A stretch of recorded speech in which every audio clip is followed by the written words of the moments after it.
اہل زمین پر شیطان کا راج ہے۔ اللہ تعالیٰ سے مانگی ہوئی مہلت سے فائدہ اٹھاتے ہوئے ابلیس نے پوری قوم کو کفر و شرک میں مبتلا کر دیا ہے۔ گھر بت کدے بن چکے ہیں اور 5 بتوں کو اپنا معبود تصور کر لیا گیا ہے۔ انہی 5 بتوں کو انہوں نے مشکل کشا، حاجت روا ٹھہرا رکھا ہے۔ قرآن کریم نے ان بتوں کے نام ود، سواع، یغوث، یعوق اور نصر بتائے ہیں۔ لوگ انبیاء سابقین یعنی اول بشر حضرت آدم علیہ السلام، حضرت شیس اور حضرت ادریس علیہ السلام کی تعلیمات کو یکسر بھلا چکے ہیں۔ حضرت ادریس علیہ السلام نے تو ان کی بڑھتی ہوئی کفرانہ حرکتوں کے سبب ان سے جہاد بھی کیا تھا، جس کا وقتی طور پر فائدہ بھی ہوا اور لوگ واپس دین حق کی جانب پلٹے، لیکن اب تو حضرت ادریس علیہ السلام کو بھی وفات پائے سینکڑوں برس گزر چکے ہیں۔ اولاد آدم کی نافرمانیاں اور شیطان کی مکاری اور عیاری نے پوری زمین کو کفر و شرک،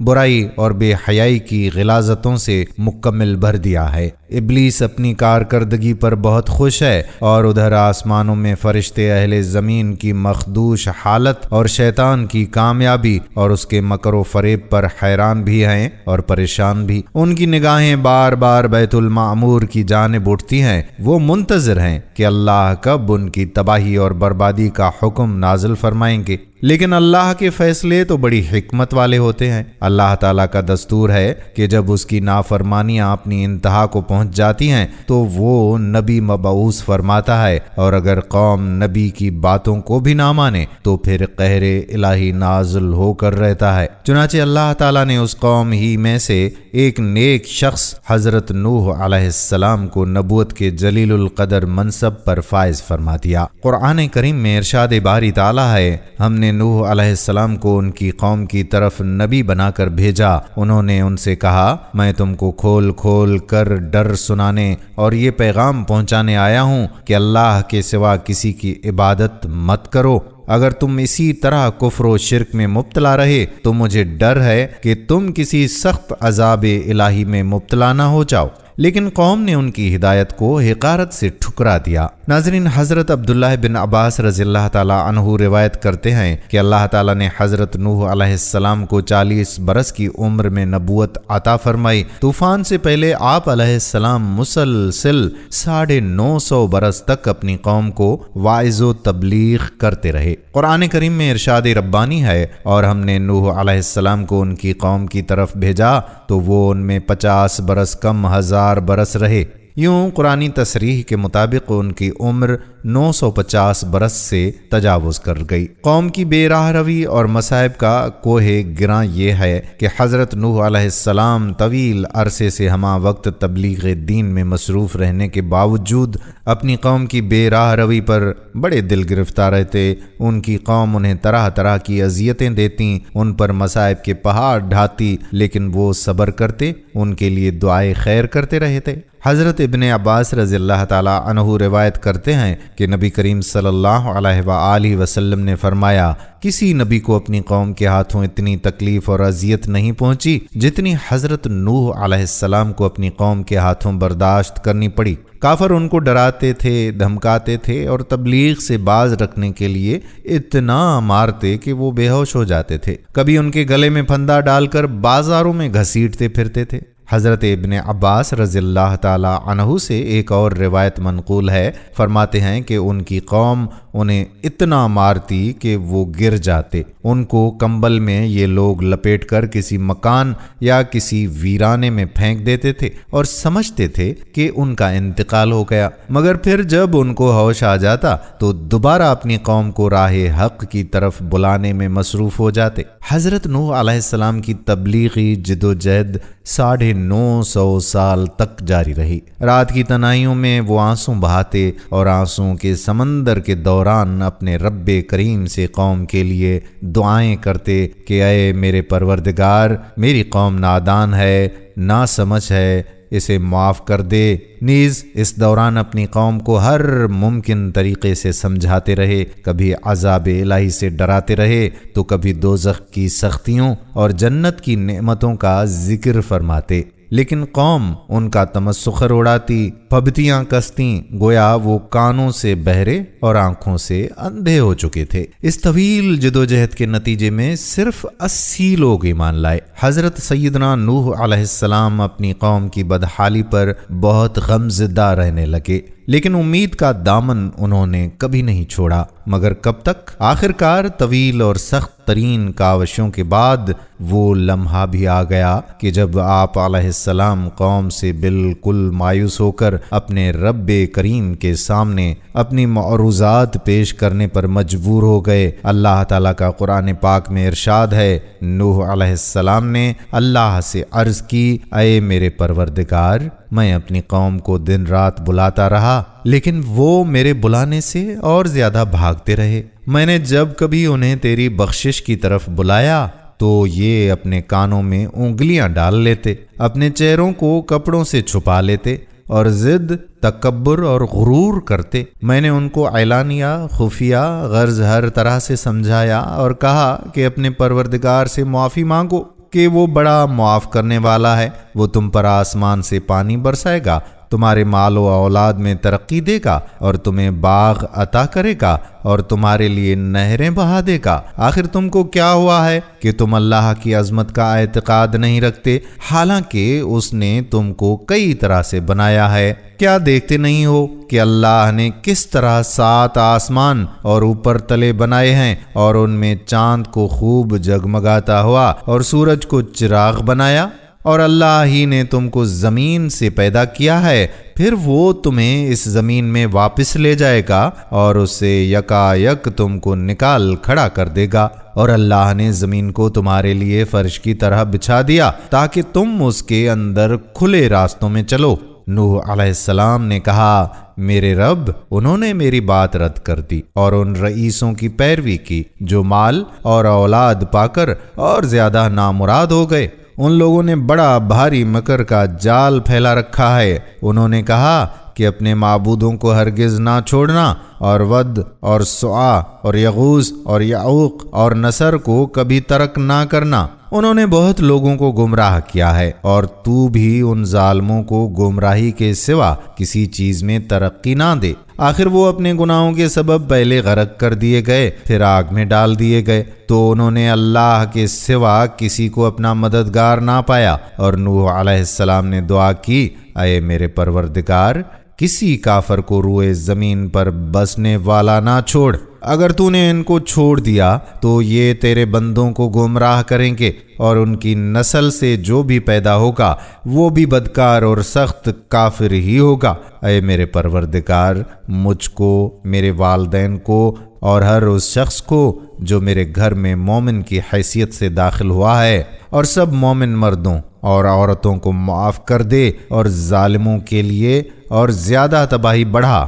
حضرت نوح علیہ السلام کی گزارشات بارگاہ خداوندی میں قبول فرما لی گئیں۔ اللہ تعالیٰ نے ان کی طرف وحی نازل فرمائی۔ قرآن کریم میں ارشاد ہوا، اور نوح علیہ السلام کی طرف وحی کی گئی کہ تمہاری قوم میں جو لوگ ایمان لا چکے ہیں ان کے سوا اب اور کوئی ایمان نہیں لائے گا، تو جو کام یہ کر رہے ہیں ان کی وجہ سے غم نہ کھاؤ اور ایک کشتی ہمارے حکم سے ہمارے روبرو بناؤ، اور ان کافروں سے متعلق اب کوئی گفتگو ہم سے نہ کرنا، کیونکہ یہ سب لازمی طور پر غرق کر دیے جائیں گے۔ ابن کثیر رحمۃ اللہ علیہ نے لکھا ہے کہ بعض بزرگوں کے مطابق اللہ تعالیٰ نے حضرت نوح علیہ السلام کو یہ حکم بھی فرمایا کہ فلاں درخت اگاؤ جس سے کشتی بنائی جائے گی، تو حضرت نوح علیہ السلام نے وہ درخت اگایا اور 100 سال تک اس کا انتظار کیا، پھر اس کو کاٹ کر چھیلا، ہموار کیا۔ اس میں بھی ایک قول کے مطابق 100 سال اور دوسرے قول کے مطابق 40 سال کا عرصہ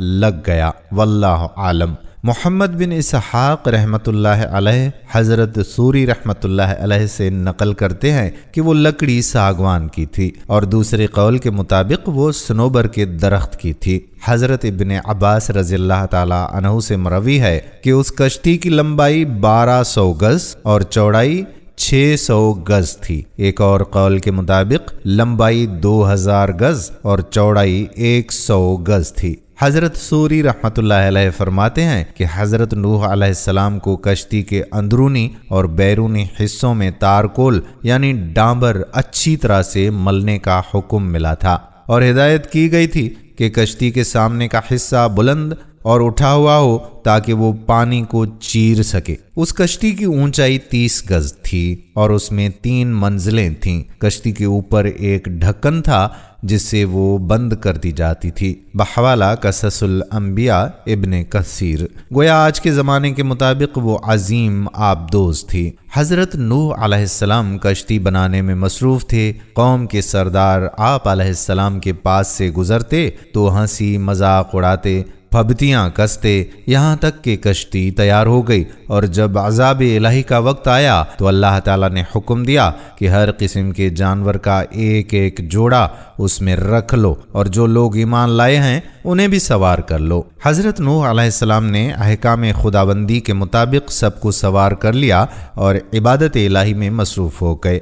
آخرکار طوفان کے آثار ظاہر ہونے لگے اور دیکھتے ہی دیکھتے زمین کے ہر گوشے سے پانی ابلنے لگا۔ آسمان سے قیامت خیز بارش ہر شے کو بہا کر لے جانے کے در پہ تھی۔ گویا قیامت کا منظر تھا۔ کشتی طوفان کی پہاڑ جیسی اونچی لہروں پر تیر رہی تھی۔ حضرت نوح علیہ السلام نے اپنے بیٹے کنعان کو دیکھا جو ایک اونچے مقام پر موجود تھا۔ انہوں نے کہا، اے بیٹے، ہمارے ساتھ کشتی میں سوار ہو جا اور کافروں کے ساتھ نہ رہ۔ اس نے کہا، ابا میری فکر نہ کرو، میں ابھی اس سب سے اونچے پہاڑ پر چڑھ جاؤں گا اور پانی سے بچ جاؤں گا۔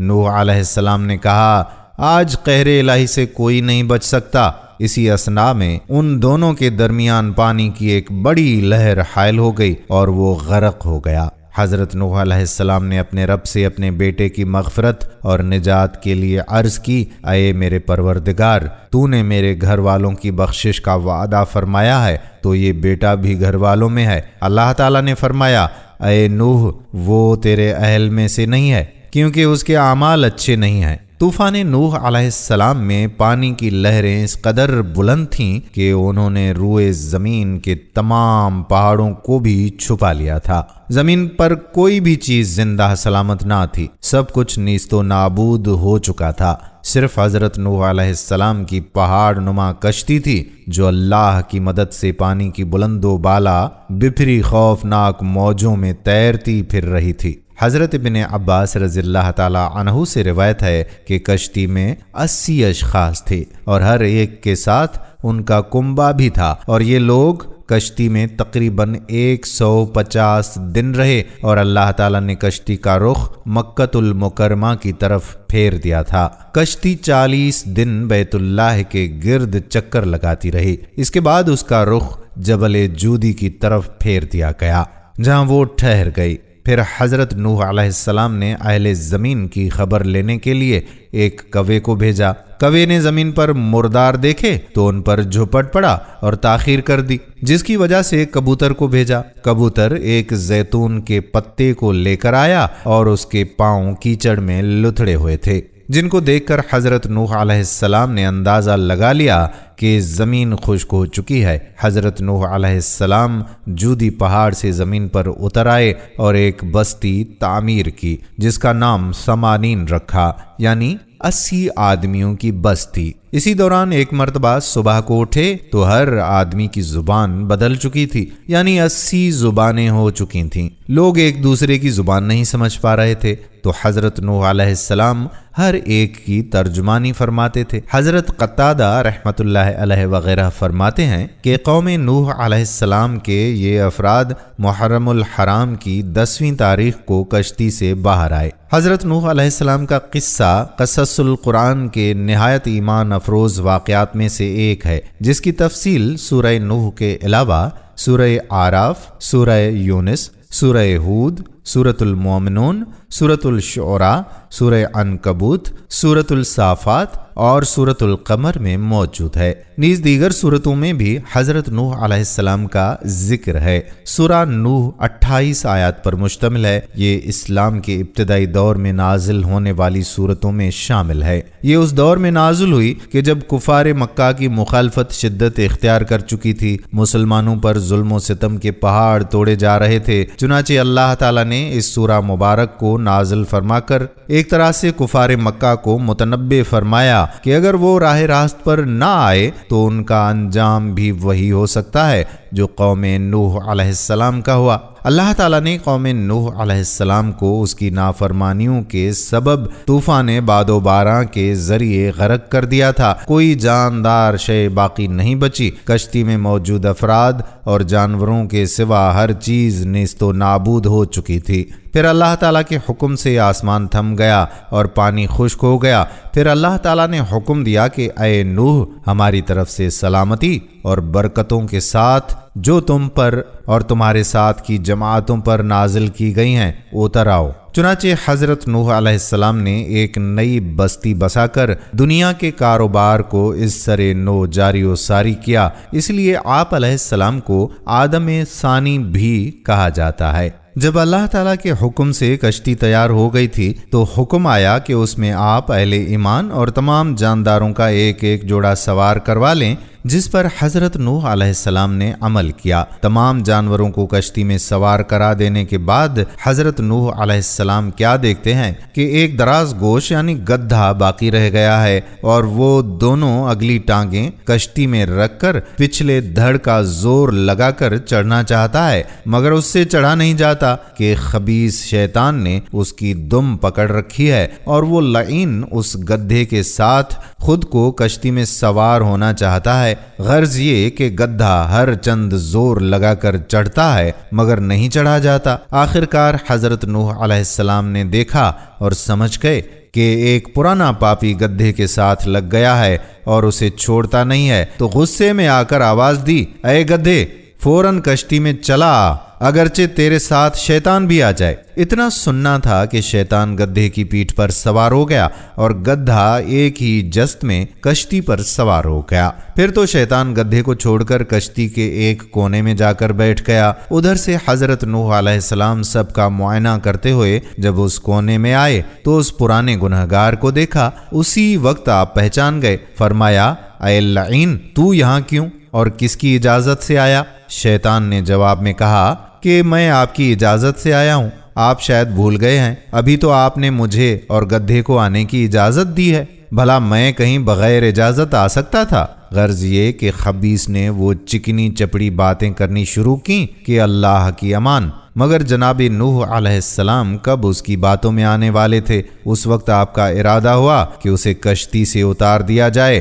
کہ اتنے میں حضرت جبریل علیہ السلام آئے۔ فرمایا کہ اے نوح، اللہ تعالیٰ آپ کو سلام فرماتا ہے اور یہ ارشاد کرتا ہے کہ شیطان کو کشتی سے نہ نکالو اور اسے یہیں رہنے دو۔ ہماری قدرت کی اسی معاملے میں بڑی حکمتیں ہیں جنہیں تم نہیں سمجھتے مگر ہم ہی جانتے ہیں۔ یہ سن کر حضرت نوح علیہ السلام خاموش ہو گئے اور اس لعین کو وہیں بیٹھا رہنے دیا، لیکن پھر تھوڑی ہی دیر میں آپ نے اسے نصیحت کرنی شروع کر دی کہ اے ابلیس، تو نے اپنے آپ کو کیوں مردود اور شقی بنا دیا اور کس لیے تو راندہ درگاہ ہوا؟ جواب میں یہ پرانا حاضر جواب کہتا ہے کہ حضرت، میں اپنے آپ کو اس بلا سے نجات دینے کے لیے اور اس مرض کی دوا کرنے کے لیے ہر وقت تیار ہوں۔ کچھ آپ کے پاس اس کا علاج ہے تو بتائیے، تاکہ میں خدا کا مقرب بندہ دوبارہ بن سکوں۔ آپ علیہ السلام نے فرمایا، توبہ کا دروازہ کھلا ہوا ہے، ابھی توبہ کر لے۔ اس پر شیطان بولا کہ ابھی توبہ قبول بھی ہوگی یا نہیں، آپ ذرا معلوم کر لیجئے تاکہ ابھی توبہ کر لوں۔ نوح علیہ السلام کے دل پر ان خالص اور مخلص باتوں کا بے حد اثر ہوا، اور اسی وقت آپ علیہ السلام نے اللہ تعالیٰ کی طرف رجوع کیا کہ خداوند، یہ توبہ کرتا ہے، اس کی توبہ قبول فرمائی جائے۔ وہاں سے خطاب آیا کہ اے نوح علیہ السلام، تم اس دھوکے باز کے فریب میں نہ آؤ اور اس کی تمام باتوں کو جھوٹا جانو، یہ بڑا مکار اور بڑا ابلا فریبی ہے۔ اے نوح علیہ السلام، تم اس کا جھوٹ سچ آزما کر دیکھ لو اور اس سے کہو کہ یہیں اور اس کشتی میں حضرت آدم علیہ السلام کا تابوت رکھا ہوا ہے، تو اسے سجدہ کر لے اور مقربین میں داخل ہو جا۔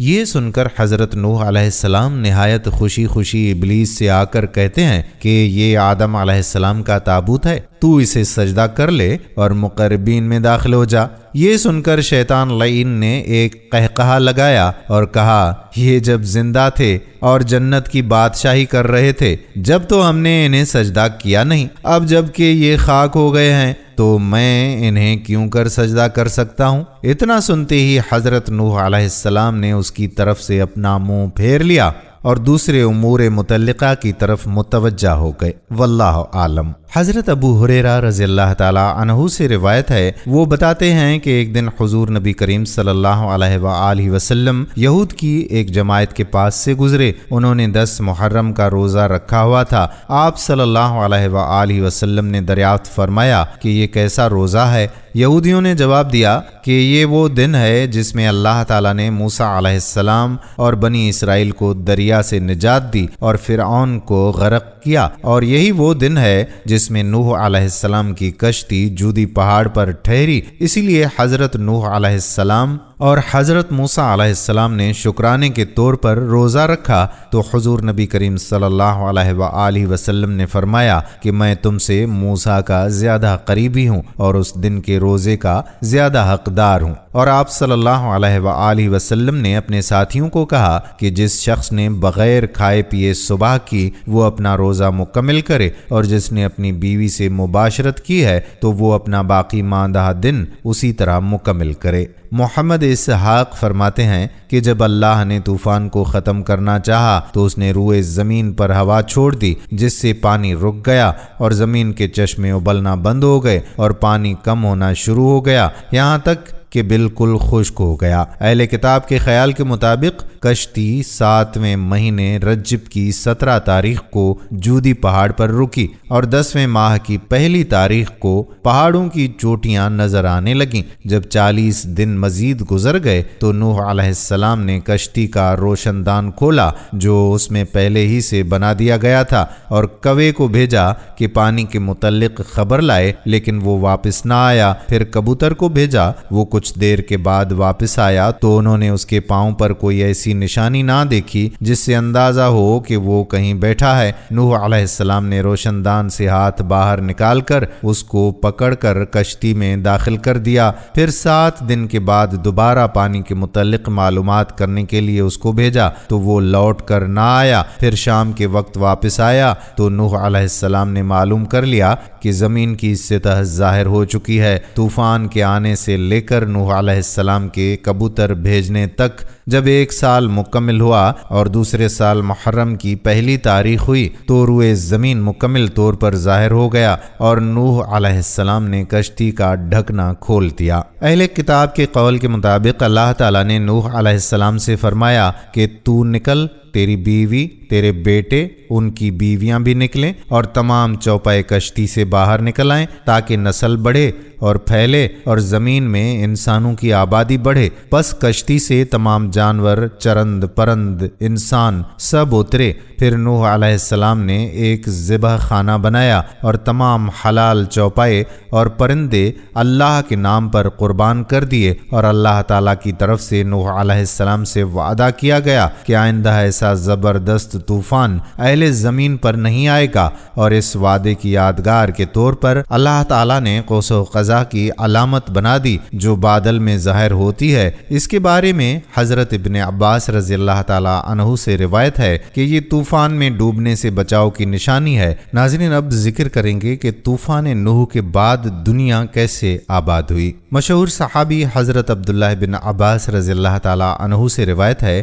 کہ طوفان نوح کے بعد کشتی نوح سے اترنے والے افراد کی تعداد 80 تھی۔ روئے زمین کے یہ نئے باسی تھے جنہوں نے خود اور بعد میں ان کی اولادوں نے دنیا کو نئے سرے سے آباد کیا۔ ایک محتاط اندازے کے مطابق سن 29,998 قبل مسیح میں کشتی سے اتر کر پہل یہ لوگ بابل کے اطراف آباد ہوئے۔ جس کا نام سوق شمانین یعنی 80 افراد کا بازار رکھا گیا۔ یہ مختلف زبانیں بولتے تھے، جبکہ بعد ازاں اللہ تعالیٰ نے اپنی قدرت سے انہیں ایک نئی زبان سے روشناس کرایا، جسے آج ہم عربی کے نام سے جانتے ہیں۔ طوفان سے قبل حضرت نوح علیہ السلام کے بیٹے سام کی عمر 98 برس بتائی جاتی ہے، لیکن اہل تورات سے مروی ہے کہ طوفان سے قبل نوح علیہ السلام کی کوئی اولاد نہ تھی، اور جتنی بھی اولاد ہوئی وہ طوفان کے بعد کشتی سے اترنے کے بعد ہوئی۔ یہ روایات مستند نہیں ہیں۔ طوفان نوح علیہ السلام کے بعد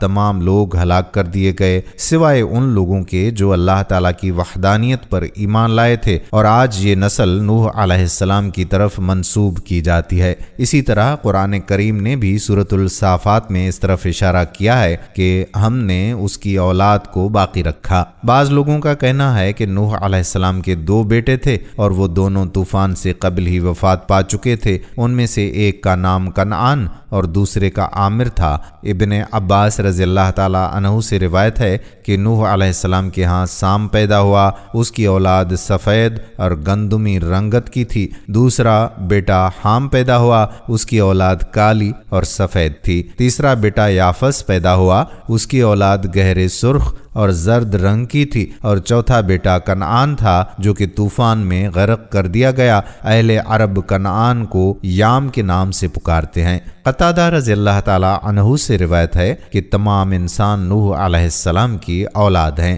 اسی طرح ابن عباس رضی اللہ تعالیٰ عنہ سے روایت ہے کہ تمام انسان اولاد نوح ہیں۔ بابل کا شہر طوفان نوح سے پہلے موجود تھا، شاید اسی لیے ایک مورخ نے لکھا ہے کہ ان 80 افراد کی آبادی میں اضافہ ہوا تو انہوں نے بابل میں سکونت اختیار کر لی اور اسے نئے سرے سے آباد کیا۔ ابتدا میں اس کا رقبہ 96 کلومیٹر تھا۔ ان کی افزائش نسل کا سلسلہ جاری رہا، حتیٰ کہ 1 لاکھ آبادی ہو گئی تو انہوں نے بابل سے نکل کر ارد گرد کے علاقوں میں رہائش اختیار کی، اور پھر یہ دنیا کے مختلف حصوں میں پھیلتے چلے گئے۔ ناظرین، یہ تھی حضرت نوح علیہ السلام کی کہانی جو آپ کی خدمت میں ہم نے پیش کی۔ امید کرتے ہیں کہ ہماری آج کی یہ تاریخ ساز ویڈیو بھی آپ کو ضرور پسند آئی ہوگی اور اپنے دوستوں کے ساتھ اسے شیئر کریں گے۔ آنے والی ویڈیو تک اپنے میزبان قادر بخش کلہوڑوں کو اجازت دیجیے۔ اللہ حافظ۔